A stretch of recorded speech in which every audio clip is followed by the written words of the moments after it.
माँ का राज। शादी के बाद हर लड़की के कुछ सपने होते हैं, पर शायद निहारिका के सारे सपने टूट चुके थे, क्योंकि ससुराल में आने के बाद उसका खुद का पति ही उसकी इज्जत नहीं कर रहा था। ऐसे ही एक दिन, अनुज, मैंने आपके कपड़े निकाल दिए हैं और इस्त्री करके भी रख दिए हैं, आप यही पहनना। तुम्हें क्या लगता है शादी के बाद तुम मुझे अपनी उंगलियों पर नचाओगी? अब तुम जो बोलोगी वही कपड़े मैं पहनूंगा क्या? देखो तुम ना मुझे मत सिखाओ कि मुझे कौन से कपड़े ऑफिस पहनकर जाने चाहिए और कौन से नहीं। पर आप ही ने तो बताया था शादी से पहले कि हफ्ते में 3 दिन आपको ऑफिशियल ड्रेस कैरी करनी होती है। वो शादी से पहले बताया था, अब हमारी शादी हो चुकी है, समय गुजर चुका है, ऑफिस के नियम बदल गए हैं और मैं भी। और कुछ? इतना बोलकर अनुज बिना किसी बात के निहारिका पर नाराज होकर वहां से चला जाता है, पर बेचारी निहारिका एक शब्द नहीं कहती। अब खाने के टेबल पर निहारिका उसे खाना निकाल कर देती है, पर अनुज निहारिका का निकाला हुआ खाना भी नहीं खाता और सबके सामने अपनी माँ से कहता है, माँ मुझे ऑफिस के लिए लेट हो रहा है और आप अपने घर के कामों में व्यस्त है। आपको पता है ना कि मैं सिर्फ आपके हाथों का निकाला हुआ खाना ही खाता हूँ। भैया, माँ भाभी को इसीलिए लेकर आई है ताकि आपकी और इस घर की जिम्मेदारी भाभी संभाले। आपका बस चले तो आप सारी जिंदगी माँ से ही काम करवाओगे। भाभी ने निकाल कर दिया है ना खाना, क्यों नहीं खा सकती? देख रही हो माँ, इसकी जुबान कितनी ज्यादा चल रही है। मेरी शादी से पहले आपको इसकी शादी करवा देनी चाहिए थी। अरे बस करो, तुम दोनों सुबह सुबह लड़ना शुरू कर देते हो और तेरे नखरे तो मेरी समझ में नहीं आते। रुक जा, निकाल रही हूँ खाना, पता नहीं कब बहू के हाथ से खाएगा। अरे सारी जिंदगी में तेरी सेवा नहीं करने वाली, आखिर तेरी शादी क्यों करवाई हमने? अब आशा सुबह सुबह अनुज को ज्ञान देने लगती है। अनुज का गुस्सा धीरे धीरे बढ़ता जा रहा था और वो बिना कुछ खाए खाने पर से उठ जाता है और चुपचाप ऑफिस चला जाता है। अनुज का ये रवैया देखकर सभी घर वाले बड़े हैरान होते हैं और आशा निहारिका से कहती है, अब इस लड़के को क्या हो गया सुबह सुबह? इसका तो मुझे समझ में ही नहीं आता। निहारिका बहू, तुम दोनों के बीच में सब ठीक तो है ना? कोई लड़ाई वड़ाई तो नहीं हुई? नहीं माँ जी, हमारे बीच कोई लड़ाई नहीं हुई, सब ठीक है, पर पता नहीं क्यों आज सुबह से ये कुछ परेशान है। अगर भैया परेशान है भाभी, तो भैया का ख्याल रखो ना, जानने की कोशिश करो आखिर भैया क्यों परेशान है। बहुत बोलती है नीति, तू जा अपने कमरे में जा। और बहू, नीति वैसे बिल्कुल सही कह रही है। अब तेरी जिम्मेदारी है अपने पति को खुश रखने की। अगर वो किसी बात से नाराज है तो जानने की कोशिश कर, क्योंकि मैं रोज रोज घर में सुबह सुबह कलेश नहीं देखना चाहती। और नई बहू के आते ही घर में कलेश हो, ये बात आसपास के लोगों को पता चल गई ना तो पता है कैसी कैसी बातें करेंगे। जी माँ जी। निहारिका को आए अभी कुछ ही दिन हुए थे, पर इन कुछ दिनों में निहारिका हर वो कोशिश कर रही थी ताकि वो अपने ससुराल में ढल सके और अनुज की नाराजगी को खत्म कर सके। पर अफसोस ऐसा नहीं होता और अनुज की नाराजगी समय के साथ धीरे धीरे बढ़ने लगती है। ऐसे ही एक दिन पूरा परिवार तैयार होकर मंदिर जा रहा था, तभी अनुज घर वालों से कहता है, माँ क्या जरूरत थी मंदिर में पूजा रखवाने की? घर में भी तो पूजा रख सकते थे। आपकी वजह से मुझे पूरे दिन की छुट्टी लेनी पड़ रही है ऑफिस की। ज्यादा नाटक मत कर। हमारे में रिवाज है, घर में जब भी बेटे की शादी होती है तो उसकी शादी के कुछ दिनों बाद मंदिर में जाकर कुल देवता की पूजा की जाती है और इस पूजा में पूरा परिवार बैठता है। तुझे और बहू को भी बैठना है। माँ मैं इस पूजा में नहीं बैठ पाऊंगा, क्योंकि अभी अभी मेरे ऑफिस से फोन आया है, मुझे बॉस ने बुलाया है।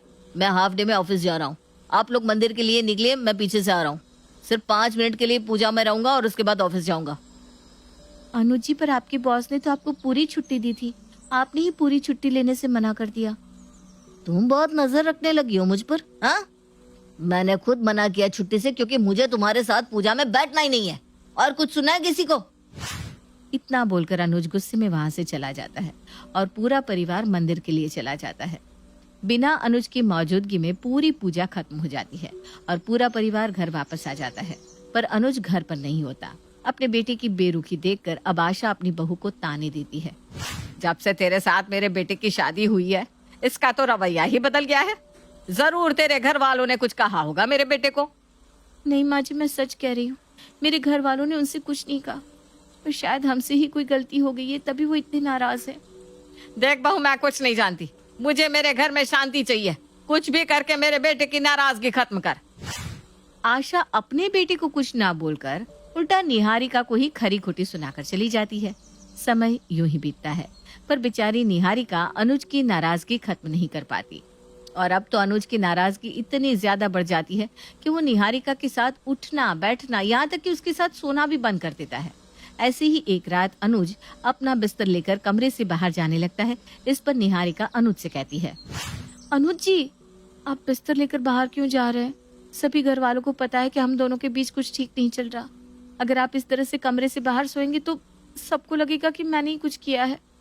जिसको जो सोचना है सोचने दो, मुझे कोई फर्क नहीं पड़ता, पर मैं अब तुम्हारे साथ नहीं सो सकता। तुम्हारी शक्ल से चिढ़ होने लगी है मुझे। इतना बोलकर अनुज अपना बिस्तर लेकर बाहर हॉल में सोने के लिए चला जाता है। अनुज निहारिका पर जरा भी ध्यान नहीं देता था। उसको जरा भी फर्क नहीं पड़ता था कि निहारिका के दिल पर क्या बीत रही है।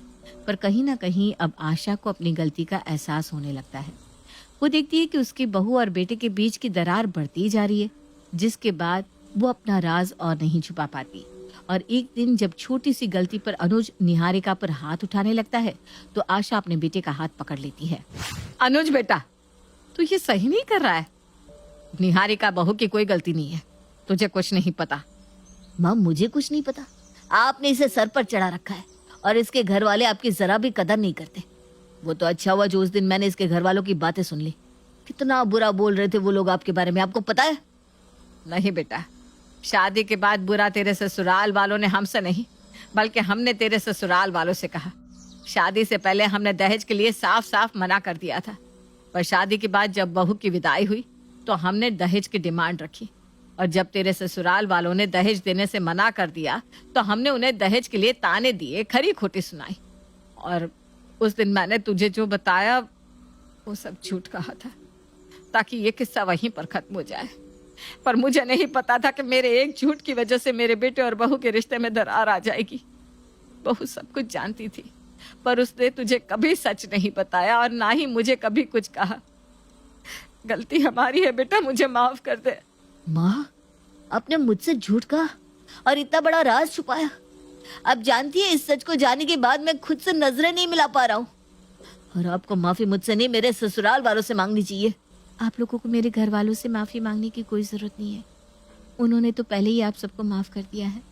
नहीं निहारिका, हमने एक गलती की है। उन्होंने हमें भले ही माफ कर दिया हो, पर फिर भी हम उनके पास जाकर माफी मांगेंगे। और सबसे पहले तो तुम मुझे माफ कर दो। मैंने तुम्हारे साथ बहुत गलत किया है। हाँ बहू, अनुज बिल्कुल सही कह रहा है। अनुज बेटा, हम आज ही तेरे ससुराल जाकर तेरे ससुराल वालों से माफी मांगेंगे, और जब तक वो हमें माफ नहीं कर देते हम वहां से कहीं नहीं जाएंगे। आज आशा और अनुज को अपनी गलती का एहसास होता है और वो लोग अपनी इस गलती की माफी मांगने के लिए अनुज के ससुराल जाते हैं, जहां वो अनुज के ससुराल वालों से हाथ जोड़कर अपनी गलती की माफी मांगते हैं। बहन जी, मुझे मेरी गलती के लिए माफ कर दीजिए, क्योंकि उस दिन दहेज मांग कर ना मैंने अपना ईमान गिराया था, बल्कि आप लोगों का अपमान भी किया था। और तो और अपने हाथों से अपने बहू और बेटे की खुशियों का गला घोट दिया था। नहीं नहीं आशा बहन, ऐसा मत कहो। अगर आपने हमें नीचा दिखाने की कोशिश की थी तो हम भी तो पीछे नहीं हटे थे। आखिर हम लड़की वाले हैं, हमें सोचना चाहिए कि लड़के वाले दहेज मांगे या ना मांगे, पर हमें तो दहेज देना चाहिए। पर सच बताओ, हम गरीब लोग हैं, आपको दहेज नहीं दे सके और ना ही दे पाएंगे। माँ, एक माँ बाप अपनी बेटी किसी और के हाथों में सौंपते हैं। इससे बढ़कर कोई और दहेज भी है क्या? मुझे दहेज कभी नहीं चाहिए। और मेरी माँ ने उस दिन आपसे जो भी कहा उसके लिए मुझे माफ कर दीजिए। मुझे नहीं पता था कि गलती मेरे घर वालों की है। मेरी माँ ने मुझसे ये राज छुपा के रखा और मुझसे झूठ कहा। इसलिए अपनी गलतियों के लिए यहाँ हम आपसे हाथ जोड़कर माफी मांगने आए हैं, क्योंकि बिना पूरा सच जाने मैंने भी निहारिका को बहुत परेशान किया।